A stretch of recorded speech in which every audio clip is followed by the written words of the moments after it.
नमस्ते सबैलाई welcome back to निज लर्निङ। आजको भिडियोमा हामीले लेन्स मेकर फर्मुलाको बारेमा बुझ्नेछौँ र यसको डेरिभेसन पनि गर्नेछौँ। यो लेन्स मेकर फर्मुलाको डेरिभेसन गर्नको लागि हामीले दुईवटा फिगर बनाउनु पर्छ र यो डेरिभेसन गर्नुभन्दा अगाडि हामीले केही कुरा बुझ्नु पर्छ। के कुरा हो भने सपोज मानौँ यो एउटा कन्भेक्स लेन्स हो। यो भयो यसको प्रिन्सिपल एक्सिस। सपोज हामीले यहाँबाट हामीले थिन लेन्स लियौँ। यहाँ त एउटा एंगल बनिरहेछ। यो एंगललाई हामीले ए ले डिनोट गरौँ। हो यो एंगल चाहिँ के हो? एंगल अफ इन्सिडेन्ट हो।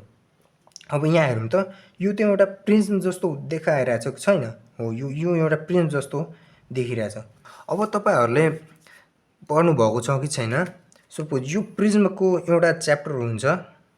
यो प्रिज्मको एउटा डेरिभेसन हुन्छ जसमा हामीले एंगल अफ मिनिमम डेभिएसन निकाल्छौं, जहाँ एउटा एक्सप्रेसन हुन्छ। के हुन्छ भने delta equals to A mu minus 1 हुन्छ।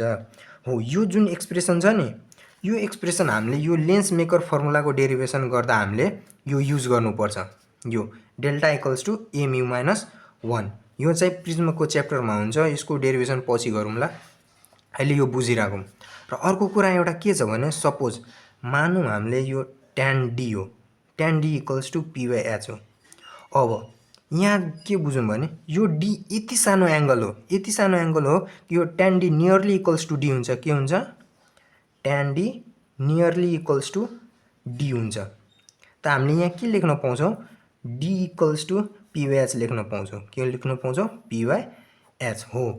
यो प्रिज्मको एक्सप्रेसन र यो कुरा, यो जुन सानो हुन्छ एंगल, यो कुरा चाहिँ हामीले यो लेन्स मेकर फर्मुलाको डेरिभेसन गर्ने बेला हामीले युज गर्नुपर्छ। ल अब डेरिभेसन गरौँ त। सपोज यो एउटा कन्भेक्स लेन्स हो। के हो? Convex lens. यो भयो यसको प्रिन्सिपल एक्सिस। यो कन्भेक्स लेन्सको थोरै डिस्टेन्समा यहाँ एउटा अब्जेक्ट छ। यो अब्जेक्टलाई हामी ए ले डिनोट गरौँ। अब यो अब्जेक्ट ए थ्रु एउटा रे अफ लाइट पास हुन्छ। यो प्रिन्सिपल एक्सिसको प्यारलल हुँदै एउटा रे अफ लाइट पास हुन्छ। यो यहाँ आएर ठोकिन्छ। हो यो ठोकेपछि त यहाँ यो त रिफ्लेक्ट हुन्छ। यो रिफ्र्याक्ट भएर यो फोकसबाट पास हुन्छ। यो लेन्सको फोकसबाट पास हुन्छ। हामीले यसलाई एफ ले डिनोट गरौँ। यहाँदेखि यहाँसम्मको डिस्टेन्सलाई हामी एच ले डिनोट गरौँ। यहाँदेखि यहाँसम्मको हामीले यो जुन डिस्टेन्स छ नि, यसलाई हामीले के भन्छौँ? फोकस लेन्थ भन्छौँ। के भन्छौँ? Focus length. यसलाई हामी स्मल एफ ले डिनोट गरौँ। यो भयो small F.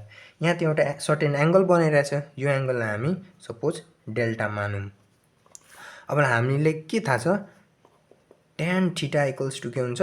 p by h हुन्छ। यो कन्डिसन यहाँ एप्लाई गरेर हामीले यो tan डेल्टा त इजिली निकाल्न सक्छौँ। ल निकालौँ त। के हुन्छ? tan डेल्टा इक्वल्स टु के हुन्छ? p by h। के हुन्छ? यो h बाई स्मल एफ। के हुन्छ? h by small F. अब हामी अघि बुझेथ्यौँ यो डेल्टा यति सानो छ, यो एंगल यति सानो छ कि यो tan delta equals nearly equals to delta नै हुन्छ। के हुन्छ? tan delta nearly equals to delta नै हुन्छ। अब यहाँ हामी के लेख्न पाउँछौँ? भने डेल्टा इक्वल्स टु के लेख्न पाउँछौँ? h by f। के लेख्न पाउँछौँ? Delta equals to h by f। र अर्को कुरा के बुझ्यौँ भने यो जुन कन्भेक्स लेन्स छ नि, यो प्रिज्मको रूपमा काम गर्छ। यो कति बेला प्रिज्मको रूपमा काम गर्छ भने सपोज हामीले यहाँबाट एउटा थिन लेन्स लियौँ। यो यहाँ एउटा एंगल बनिरहेछ। यो एंगललाई हामी ए ले डिनोट गरौँ। यसलाई के भन्छ? एंगल अफ इन्सिडेन्ट भन्छ। सपोज मानौँ के छिनको लागि यहाँ लेन्स नै छैन। यो लेन्स नहुँदाखेरि के हुन्थ्यो? यो रे अफ लाइट त स्ट्रेट नै पास हुन्थ्यो। यो चाहिँ स्ट्रेट पास हुन्थ्यो। अब यहाँ हेरौँ त, यहाँ पनि त एउटा एंगल बनिरहेछ नि। यो एंगललाई हामी मानौँ डेल्टा। हो यो जुन एंगल छ नि, यसले के भन्छ भने यो रे कति एंगलमा यहाँ रिफ्र्याक्ट भइरहेछ। हो यसलाई रिफ्र्याक्ट भइरहेछ। यो डेल्टाले त्यसलाई जनाउँछ। अब हामीले एउटा कुरा के बुझ्यौँ भने प्रिज्मको बेला यो जुन एंगल छ नि, यसलाई के भन्छ? एंगल अफ मिनिमम डेभिएसन भन्छ। यो एंगल अफ मिनिमम डेभिएसन यो प्रिज्मको बेला युज हुन्छ। हो अघि हामीले बुझ्यौँ एउटा कन्डिसन थियो। के थियो भने angle of minimum deviation delta equals to A mu minus 1 हो। यो चाहिँ यहाँबाट आएको हो, कहाँबाट? यहाँबाट आएको हो। अब यसलाई हामी सपोज एक्सप्रेसन 1 मानौँ। ल अब यही कुरालाई हामी अब थोरै ल्याङ्ग्वेजमा लेखौँ त। अघि हामीले यहाँ जे कुरा गऱ्यौँ नि त्यही कुरा हामीले यहाँ ल्याङ्ग्वेजमा लेखेको छौँ। के छ भने let us consider a ray from the object A incident on a convex lens to a principal axis at a height H. एउटा रे अफ लाइट यो अब्जेक्ट थ्रु हुँदै यो प्रिन्सिपल एक्सिसको प्यारलल हुँदै यो कन्भेक्स लेन्समा आएर ठोकिन्छ। कति डिस्टेन्समा? यहाँदेखि यहाँसम्मको डिस्टेन्सलाई हामी एचले डिनोट गऱ्यौँ। Let F be the focal length. यो यहाँदेखि यहाँसम्मको डिस्टेन्स हामी एफले डिनोट गऱ्यौँ। Delta be the angle of deviation. यो जुन डेल्टा छ नि यो एङ्गल अफ डेभिएसन हो, कति एङ्गलमा आएर यो यो रे अफ लाइट यहाँ रिफ्लेक्ट भयो। अब हामीले सजिलै तरिकाले यहाँ निकाल्यौँ। डेल्टा इक्वल्स टु के निकाल्यौँ? Tan delta equals to H by F. अघि हामीले बुझ्यौँ तिमी tan delta equals to nearly equals to delta नै हुन्छ, त्यसैले हामी के लेख्न पाउँछौँ यहाँ? Delta equals to H by F. त्यही कुरा हामीले यहाँ लेख्यौँ। For a thin lens deviation is small so we can write delta equals to A mu minus 1। यो यति सानो लेन्स छ कि यहाँ एङ्गल अफ डेभिएसनलाई हामी के लेखेछौँ? Delta equals to A mu minus 1। यसलाई हामीले इक्वेसन 1 मान्यौँ। अब हामीले एउटा अर्को फिगर बनाउनु पर्छ। ल बनाऊँ त। यो भयो एउटा कन्भेक्स लेन्स, यो भयो कन्भेक्स लेन्स। यहाँबाट हामीले एउटा थिन लेन्स लियौँ। यो एङ्गल भयो एङ्गल अफ इन्सिडेन्ट, जसलाई हामी एले डिनोट गरौँ। यो भयो यसको प्रिन्सिपल एक्सिस, यो भयो यसको प्रिन्सिपल एक्सिस। मानौँ यो भयो एउटा सेन्टर अफ कर्भेचर, यो पनि भयो सेन्टर अफ कर्भेचर। यसलाई हामी C1 मानौँ, यसलाई C2 मानौँ। अब एउटा रे अफ लाइट यहाँबाट पास भइरहेछ र यहाँ आएर ठोकिन्छ र यसरी रिफ्लेक्ट हुन्छ। अर्को पनि रे अफ लाइट यो थ्रु हुँदै यहाँ आएर ठोकिन्छ यसरी। यहाँ आएर त्यो एउटा एङ्गल बनाऊ, यहाँ पनि एङ्गल बनाऊ। यो एङ्गललाई हामी सपोज अल्फा मानौँ, यो एङ्गललाई हामी बीटा मानौँ। यहाँदेखि प्रिन्सिपल एक्सिस र यहाँसम्मको हाइटलाई हामी एचले डिनोट गरौँ। केले? एचले डिनोट गरौँ। के अरे? एचले डिनोट गरौँ। ल यहाँदेखि यहाँसम्मको डिस्टेन्सलाई हामी R1 मानौँ, यहाँदेखि यहाँसम्मको डिस्टेन्सलाई हामी R2 मानौँ। अब यो जुन एङ्गल अफ इन्सिडेन्ट छ नि यो के हो भने यो अल्फा र बीटाको के हो? सम हो। के हो? Angle of incident equals to alpha र बीटाको सम हो। यो कुरा यहाँ एउटा कन्सिडर गरौँ, एउटा कुरा यहाँ कन्सिडर गरौँ। अब हामीले सजिलै तरिकाले यहाँ हामीले टेन अल्फा र टेन बीटा निकाल्न सक्छौँ। ल निकालौँ त के हुन्छ? यहाँ हामीले टेन अल्फा निकालौँ त के हुन्छ? 9 टेन अल्फा इक्वल्स टु के हुन्छ? यो एच बाई R1 हुन्छ। के हुन्छ? एच बाई R1 हुन्छ, एच बाई R1 हुन्छ। हामी अघि यहाँ यो जुन अल्फा छ नि यो यति सानो छ कि यो tan alpha nearly equals to के हुन्छ? अल्फा नै हुन्छ। के हुन्छ? Tan alpha nearly equals to alpha नै हुन्छ। त्यसले हामी के लेख्न पाउँछौँ यहाँ? Alpha equals to H by R1। Similarly हामी टेन बीटा निकालौँ, टेन बीटा। यो टेन बीटा के हुन्छ? Tan beta equals to H by R2 हुन्छ। के हुन्छ? Tan beta equals to H by R2 हुन्छ।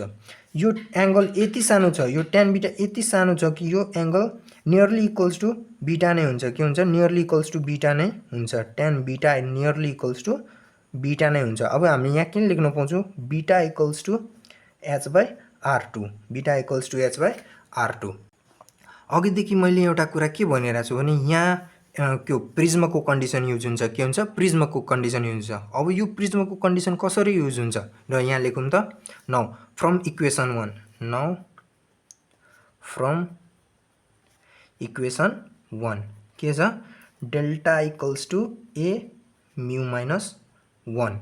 हामीले यो डेल्टा निकालेको छौँ। के निकालेको छौँ? Delta equals to H by F. अब यो भेल्युलाई हामी यहाँ राखौँ। के हुन्छ? और delta H by small F equals to हामीले ए को भेल्यु हामीले के थाहा छ? Angle of incident equals to के हुन्छ? अल्फा प्लस बीटा हुन्छ। यो यहाँ लेखौँ त के हुन्छ? ए को ठाउँमा यो लेखौँ अल्फा प्लस बीटा। यो म्यू माइनस 1लाई जस्ताको त्यस्तै लेखौँ त म्यू माइनस 1। अब हामीले त यो अल्फा र बीटाको पनि भेल्यु निकालेको छौँ। के निकालेको छौँ?